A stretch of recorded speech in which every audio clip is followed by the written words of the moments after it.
Welcome back to Wholesaling Red Flags, the series where I discuss things that are alarming and you should be aware of, and also try to solve to make sure that your deal doesn't fall apart and not make it to the closing table, because we are all about closing funding deals. Today, we're going to be talking about seller communication red flags. Now, this is post getting the contract signed. So we're not going to talk about any red flags during the acquisitions phase. This is after you get the contract signed, okay? The first seller communication red flag that you should be cognizant of is when a seller is not communicating with you or scheduling the initial access to the property. This is a massive red flag right out of the gates, to where we are not allowed to do what we refer to as recon, get the pictures of the property so we can start our marketing efforts. The reason why this is a massive red flag is because there is a timeline, right? We have a closing date that we put on the contract, and we need each and every one of those days. And so if a seller is not communicating with you about gaining access or allowing you to get pictures, every single day that goes by is getting you closer to where you don't perform on the contract. So when you get the contract signed, it's very important to set the expectations with the seller about what they should expect next. So in my case, the way that I explain it is all right, Mr. and Mrs. Seller, congratulations. You are officially under contract to sell your property at 123 Main Street. Here's what's going to happen next. Tomorrow, my team is going to be reaching out to you to schedule when we're going to come out and do that initial walkthrough and get pictures and do our inspection. The next day, we place that phone call, whether it's a dispositions manager, transaction coordinator, whoever it is on your team, reaches out and asks for access to the property, whether it's on a lot box. They need to come out and show it to us. Is it tenant occupied? What's going on? All of that should be inside of your CRM. Shout out to ReSimpli. If you don't have a CRM, use ReSimpli. It's the best CRM in the business. But the notes should be inside the CRM about how do we gain access to the property? What is the occupancy of this property? And then schedule that time frame for you to go out and get pictures. Whether this is a known buyer, you hired a photographer, hired investor boots, whoever it is, go get those pictures. Or preferably, we get those pictures immediately from the seller or the tenant if it is occupied. Okay. However, even if the property is occupied and you get those pictures back from the seller, you need to have that communication about how do we gain access for showings. We're still going to need that walkthrough. So the first red flag that you're looking for in communication from a seller is them answering the phone and setting up pictures, walkthroughs, access. Because listen, they can still hold your feet to the fire if you don't perform on this contract. They don't owe you an extension if they take an extra 10 to 14 days to give you access, unless you force that upon them. So be very aggressive in those early days to make sure that you gain that access.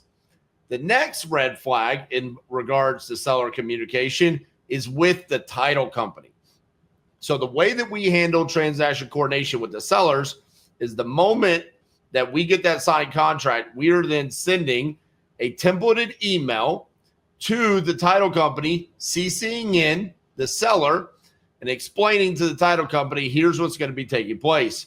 We're Titanium Investments. We have a purchase and sell agreement with this property. We have included the seller into this. And then separately, we have just our own communication line email with the title company. So we will ask the title company, has the seller filled out their seller information sheet? This is very important because this is the seller intake to the title company disclosing, do they have a mortgage company? Are there any liens? Getting them all of their information so we can get any payoffs that are necessary to clear title and get the deal closed. So you want to make sure that the seller is communicating, because this is one of those issues that goes unforeseen. This is why you should always have a transaction coordinator, because it can kill your deal. It can kill the deal, especially if there's a timeline crunch. Maybe it's a pre-foreclosure or there's an auction date coming up. Sellers will sleep on the importance and the time frame that is necessary to get all of the paperwork to get this deal across the finish line. So be very aggressive in your email communications or hire a transaction coordinator. Personally, I recommend using Easy REI Closings. You find out more about them at titaniumtc.com. Now, this is important because you want to make sure that whatever payoffs are needed to get this deal closed, get into that title company, the statements can be created and dispersed to all the parties.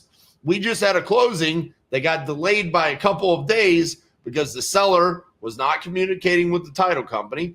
And because of that, the buyer was not able to get all of the information that he needed to get his loan to close. So the seller not communicating actually impacted our buyer, and that's what delayed the closing by a couple of days. So it's very important that you make sure that the seller is communicating with the title company. The next level of communication that you need to make sure the seller is having with the title company is with scheduling their closing. Now, as funny as this may seem, you would think the seller would be like overly anxious and wanting to get this scheduled. But understand, the sellers are not professional home buyers or home sellers. They're not real estate professionals. So they don't really typically understand how these transactions take place. And so if a mobile notary is necessary, or if they also want to go down to the title company and close in person, it's your responsibility to make sure that the seller is communicating with the title company and that is scheduled.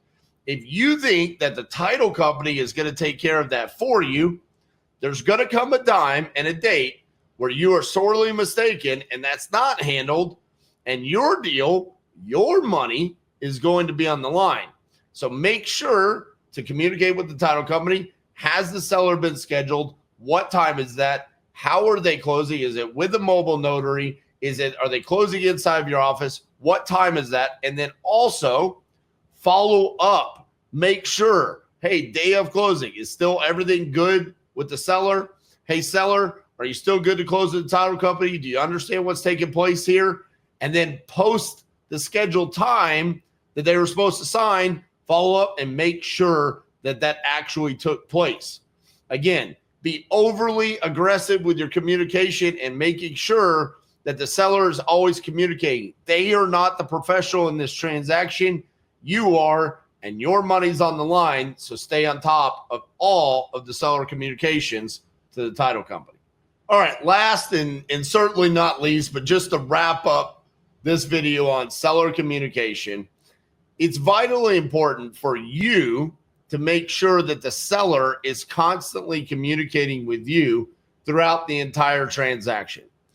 One of the most tragic things that can happen to a wholesaler is that while they're under contract with the seller doesn't receive any communication from the wholesaler, and they start panicking, and they're inevitably going to receive another cold call or fill out another form. Maybe they filled out Lead Zolo's form, and that's how you got the lead. And then the next day, they see Property Leads form, and they fill that out. And they go under contract with someone else because you stopped communicating. And there is no communication, and the seller panics because they are that motivated to sell their property. So understand that every single day that goes by in this transaction, it's your responsibility to be communicating and basically catering to the seller to make sure that they don't do anything that can potentially hinder this deal from closing.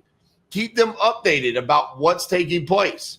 And if you do things the titanium way with transparency, you can explain to them where you are in the process, whether that's still marketing the deal out to the buyers, or you're waiting to get buyers' feedback and offers, whatever that looks like, make sure communication is always taking place with these sellers so they don't panic and go try to sell their house to someone else. That's one of the most tragic things that can happen, but it does happen time and time again in wholesale transactions. All right, guys, that's our episode of Wholesaling Red Flags with Seller Communication. Listen, at the end of the day, it's simple. Stay communicative with your sellers. Make sure they're communicating with the title companies. More deals will make it to the finish line and more money in your bank account. Let me know if I forgot something in the comments. Show me some love. Like the video. See you guys tomorrow.